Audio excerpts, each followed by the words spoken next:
Hello, good morning दोस्तों।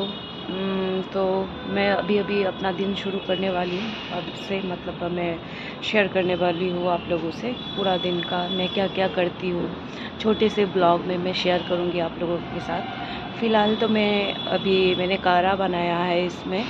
तो मैं अपनी सुबह स्टार्ट करती हूँ इस काढ़े से।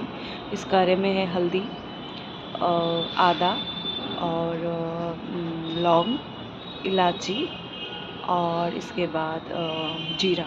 तो मैं रात को सोख करके रखती हूँ। इसके बाद मैं सुबह को ये पानी उबाल के मैं दिन शुरू करती हूँ इससे अपना। मुझे बहुत अच्छा लगता है, पता नहीं किसको कैसा लगता है। मैं भी पीती हूँ, मेरे पति को भी देती हूँ। तो मेरा दिन यहीं से शुरू होने वाली है। तो मैं आप लोगों के साथ मेरी छोटी छोटी चीज़ें मैं शेयर करती रहूँगी। Thank you for watching.